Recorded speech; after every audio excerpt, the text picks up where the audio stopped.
রহমান এই একটা ইন্দোনেশিয়ান, পিছনে দুইটা, ওই যে দেখছেন এরা যে কাজ করে তাদের বেতন হয় না, বুঝতে পারছেন?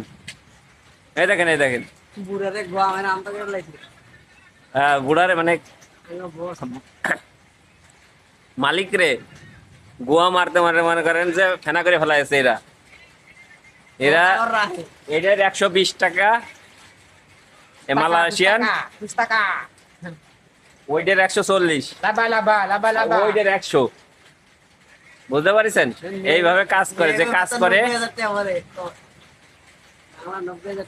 বুঝতে পারছেন?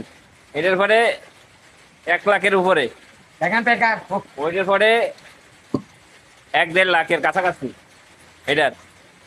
আর মহিলার পরে মনে করেন যে 90 কাজ করে এইভাবে।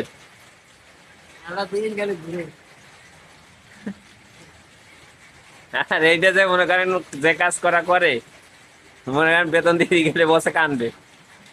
বেতনের কথা কইলে মনে করেন যে কি বলবো, বসে কামড়ও মারতে পারে।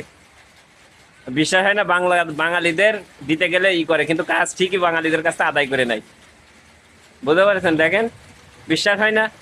আদার যদি বিশ্বাস না হয় খোঁজ খবর নিয়ে দেখবেন, ঠিক এই মালয়েশিয়াতে এইভাবেই চলছে। বাংলাদেশ টাকা দিতে এদের জলে, কিন্তু এদের ঠিকই দিব, কাজ কিন্তু বাঙালিরাই করে নি। হ্যাঁ, কাজ বাঙালিদের করে নিব, বুঝতে পারছেন? বিশ্বাস না হলে আদার্স যদি আপনার ফ্যামিলি রিলেটেড যদি কেউ থেকে থাকে, ফ্যামিলি রিলেটেড যদি থেকে থাকে, জানবেন যে আসলে কি সঠিক না মিথ্যা, বুঝতে পারছেন? ঠিক এইভাবে প্রত্যেকটা জায়গাতেই বাঙালিরা কাজ করে প্রচুর পরিমাণে, কিন্তু বেতনের সময় বেতন পায় না। হ্যাঁ, বেতন পায় না, ঠিকঠাক ভাবে বেতন দেয় না। এরা যে কাজ করে, আমাদের বেতনটা এদের দেওয়া উচিত, আর ওদের বেতনটা আমাদের দেওয়া উচিত, কেননা ওরা আমাদের সাথে কাজ করে পারবে না,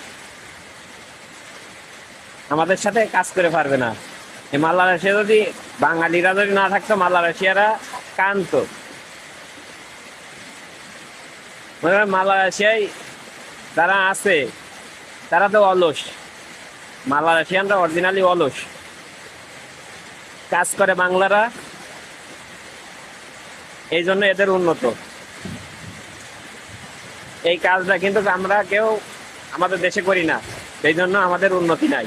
কিন্তু প্রবাসে এসে ঠিকই করি, পরিশ্রমটা ঠিকই করি, কিন্তু সেই পরিমাণে পরিশ্রম যতটুকু করে সেই পরিমাণে টাকা দেয় না। ভালো থাকবেন, ভালো লাগলে